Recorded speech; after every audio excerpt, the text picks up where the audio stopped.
Bonjour, bonjour et bienvenue dans cette vidéo YouTube. Bienvenue à toi si tu es abonné, bienvenue à toi si tu n'es pas abonné. Je m'appelle Dominique Chélan, je suis autrice, réalisatrice, raconteuse d'histoires. Alors parfois mes histoires, elles sont imaginées, intuitives, créatives, à retrouver sur ma plateforme Patreon, à retrouver sur Amazon pour mes livres. Et puis, parfois les histoires, c'est aussi des histoires de vie. Donc pour être, un petit peu plus légère et faire passer un message un petit peu aussi à ceux et celles, qui me téléphonent. J'ai trouvé cette solution de faire une vidéo pour un petit peu répondre, à ceux et celles qui, peut-être se poseraient des questions. Pourquoi je ne réponds pas toujours au téléphone? Je réponds parfois. Alors ça peut être le téléphone, ça peut être les appels, vidéo, audio, mais surtout vidéo, WhatsApp et Messenger. Comment dire? Il y a plusieurs raisons, qui me concernent, qui me regardent moi, bien sûr.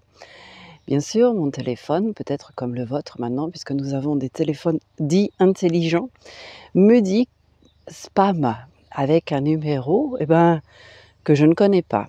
Étant donné que je n'ai pas forcément à attendre des clients qui me téléphonent, comme, un médecin, par exemple.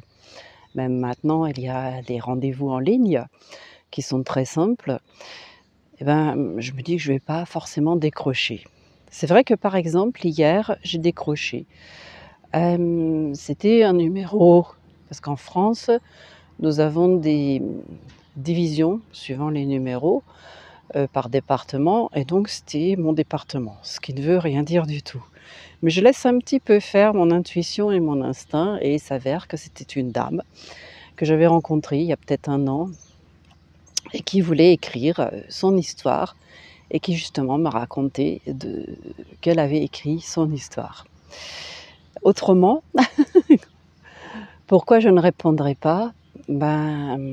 Parce que je ne connais pas, j'ai pas forcément de temps pour, répondre à d'autres numéros que je ne connais pas. Dès que je sais qui est la personne qui m'a appelée, comme hier par exemple, je la rentre dans mon répertoire et la prochaine fois que cette personne m'appellera, je saurai qui c'est et je décrocherai.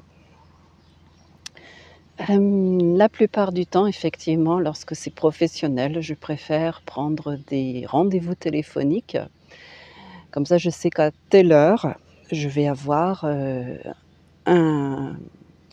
un coup de fil ou bien je vais donner un coup de fil, mais surtout lorsque le numéro va s'afficher, même si c'est un numéro inconnu, je saurai que j'ai rendez-vous avec ce numéro. Donc comment dire? Les rendez-vous et les téléphones, les appels en vidéo, sont réservés à un très petit nombre de personnes. Donc premièrement, mes enfants, ma famille, mes amis, même si ce n'est pas systématique la vidéo et aussi à mes clientes, surtout mes clients. Pourquoi j'ai dit clientes? Je ne sais pas. Parce que peut-être jusqu'à présent je n'ai eu que des femmes, mais les hommes ne sont pas exclus. Si, j'ai eu parfois des hommes pour, des rendez-vous, juste de découverte et d'analyse, on va dire, de leur communication numérique. Voilà, voilà, donc ça, il y a peu de chances que je réponde à un appel vidéo, heu, étant donné que j'ai calculé que j'avais dans mes followers, comme on dit, tous réseaux confondus, plus de 7 000 personnes. Donc ça fait déjà beaucoup de monde, ça fait un gros village par ici. De plus, il m'arrive parfois de décrocher en me disant: «Allez, je décroche» et de me retrouver mise en attente, d'entendre des voix qui parle au loin, un clic-clic, et m'entendre poser une question qui n'a rien à voir avec ma situation. Donc visiblement, c'est effectivement du démarchage, mais du démarchage, un peu au hasard. Donc je comprends très bien que ça existe, ça existera encore certainement et on se dit: «Pourquoi pas?» Peut-être que moi je le fais aussi, mais pas de façon orale, audio en tout cas. Et puis il y a aussi, les autres fois où je décroche et où je me retrouve avec un robot qui me dit: «Appuyez sur la touche 1». Donc ce n'est pas contre toi qui veut m'appeler, que je ne décroche pas et c'est pour ça que j'ai aussi un message, qui permet de laisser des messages, une messagerie qui permet de laisser des messages vocaux et puis, ben, quelque chose que j'ai trouvé intéressant et que j'aurais piqué comme idée puisque nous avons quasiment tous des téléphones, portables avec, des numéros, ben, de nos téléphones portables, même s'il y a encore des lignes fixes et j'invite la personne donc il y a possibilité de laisser un message oral. Par expérience, moi quand je laisse des messages oraux, maintenant je les vérifie parce qu'à l'autre bout, ils sont parfois inaudibles, donc j'essaye de les réécouter. J'adore la technologie du 21e siècle, possibilité de réécouter son message et de le réenregistrer si on s'est trompé et surtout, moi, c'est surtout pour, vérifier la connexion et de plus donc ça c'est mon astuce, j'invite les personnes à m'envoyer un SMS avec, leur nom, leur prénom, l'objet de leur appel et puis, eh bien, leur numéro et je les rappelle. Ça m'arrive, et je veux dire, j'appelle moi aussi pour prendre des rendez-vous et finalement le rendez-vous, il se fait par SMS. Parce que, est-ce que j'ai vraiment besoin de raconter ma vie pour prendre un rendez-vous? De plus en plus, ça va se faire en ligne, ce genre de choses, pour aller à l'essentiel. Je ne dis pas que la discussion elle est, superflue, mais parfois oui, elle est superflue.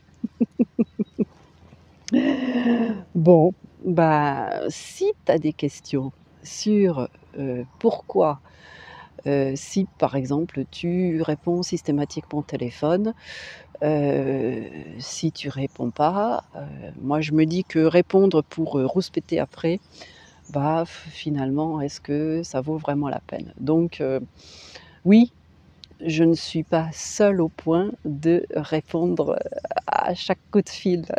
Je ne sais pas esseler à ce point-là, d'avoir vraiment envie et besoin de parler à des inconnus. Petite histoire perso, quand j'étais étudiante, j'étais pionne, ça veut dire, surveillante dans les collèges, les lycées et entre autres, mon travail consistait à téléphoner aux parents dont les enfants étaient absents, donc pour les élèves absents et effectivement, il y avait des personnes, c'est pourtant très formel de dire, «Votre enfant est absent» et voilà, donc on me répond: «Bah oui, je le sais, il est malade», «Ben non, je ne sais pas», et cetera et il m'est arrivé de passer beaucoup de temps à écouter des personnes qui visiblement étaient seules. Avec le recul, je me rends compte que peut-être moi aussi j'étais seule parfois et que j'écoutais ou je parlais, et bien, à d'autres personnes, mais peut-être pas aussi longuement au téléphone. Je ne sais pas. Peut-être que si. Alors si tu as eu cette expérience, je serais curieuse, de savoir ce que tu en penses. Avec le recul, je crois que j'ai réussi aujourd'hui à contrebalancer mon besoin de parler qui avait occulté mon auditif et j'arrivais plus à écouter personne et maintenant j'arrive à autant parler qu'à écouter. Voilà. Bah, voilà, ça sera terminé pour aujourd'hui cette vidéo. Je te remercie encore beaucoup d'être là.